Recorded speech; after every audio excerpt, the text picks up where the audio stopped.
Welcome to my video tutorial on EyeTV.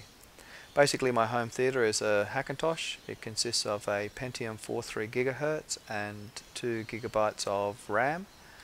In terms of my hard drives, I have two hard drives. I have a 320 GB system drive and I also have a 500 GB Time Machine backup drive. EyeTV is an application that enables you to record digital video, digital TV video as well. It basically is an application and a dual tuner. The tuner itself is quite nice. It has two modes of operation. It can run in what's referred to as diversity mode or the dual tuner mode. Obviously, if you wish to record two programs at once, then you can run it in dual tuner. The diversity then improves the quality of the signal and signal strength. So EyeTV basically has an option within it to set up your electronic programming guide, either using the one that comes with the TV streams, or you can use a third-party application such as EyeTV.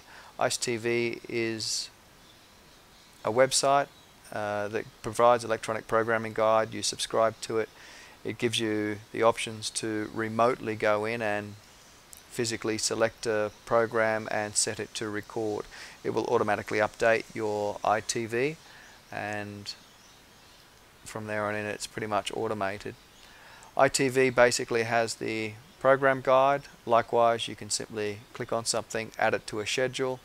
Once you add it to a schedule for recording, it will then appear in your schedules. Of course, if you're not interested in that, you can simply delete the schedules, like so. The nice thing about EyeTV is it does have smart guides. Smart guides enable you to set up new things to automatically record. So if I put in Greek, I can see I have Greek news there. I can then select what channel I want, so by adding a field. First we'll change this to title, add a field, we will make it any channel number, being number 3 only, and of course depending on what you want you can then have it, this isn't appropriate for news, but have it not have repeats, for example, etc. Certain days of the week, whatever you might wish. Anyway, I don't need this. Of course then you can go in and set in your options to automatically have it record all those matches, keep a certain number of shows, and then automatically export it to certain formats or to add it to playlists as well. I will delete these, don't need it. So here for example are some of my guides that automatically will record white collar. Once the recordings are done, they appear simply in the recording section. Then what we can now do is I will just quickly bring this up in the edit window. This will enable me to scroll through. Of course you can still see there are commercials inside this particular recording. I could of course manually mark these, marking ins and outs. That's very laborious. So there is a particular program called Comskip that you can download and install. It has two parts to it. One part is a helper application. The helper application is launched at login, and it is called Comskipper. This helper application works with EyeTV so that when you play back a marked recording, it will automatically skip the commercials for you. To actually mark the commercials, you can get a script that will sit inside a scripts folder and then give you a menu option. I prefer the command line myself, so we simply go to there, we execute the application. It will bring up a list of IDs that relate to the recordings that you see in the window there. So in my case I'm going to copy this recording, I reinvoke the command, paste the ID, ask it to start, and in a minute or two it will finish doing that.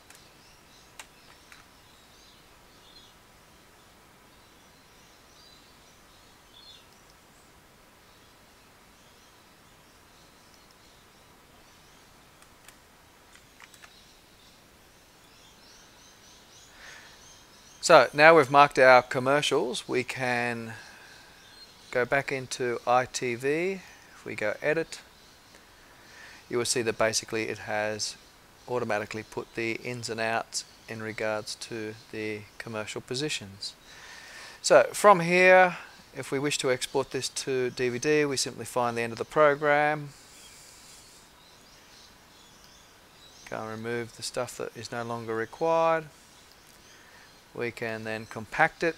Compacting will get rid of all the commercials.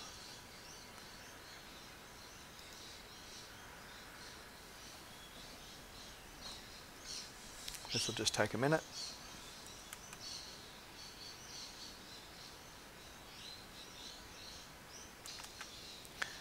Now that it has compacted it, we can go back in, and you'll see that the markers remain. If we export this to DVD as it is, these will become chapter points. I don't particularly need that, so I will just clear all these markers.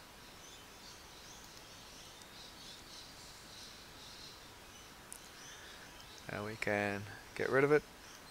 We can simply now export. So I'm going to export these elementary streams. What that is basically going to do is create a separate video and audio file. This stream is already MPEG compliant. The reason I'm doing that is, although there is an option to export directly to Toast, it won't export it as elementary streams, rather it will export it as a program stream. And if Toast doesn't see that as being completely compliant to its requirements, it will actually try to re-encode the file, which can take a bit of time and is almost a waste of effort and resources, considering there's nothing wrong with the file. It just might be a GOP might be out a little bit or something like that. So this will ensure that Toast can't do that. It will simply then multiplex it and save quite a bit of time.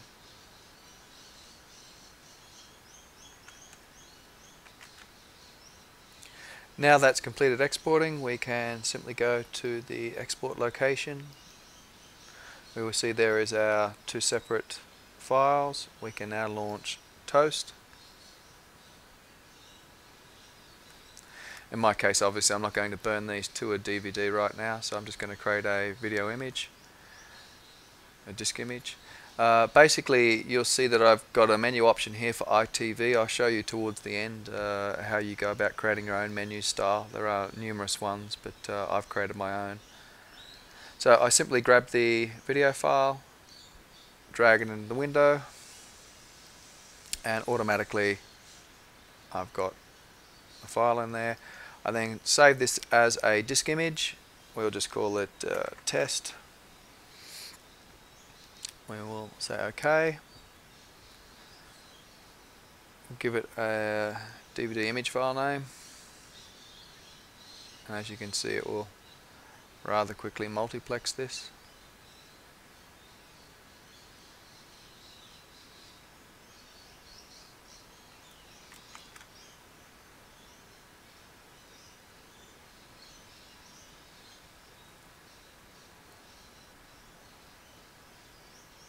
Now it's writing it to the drive.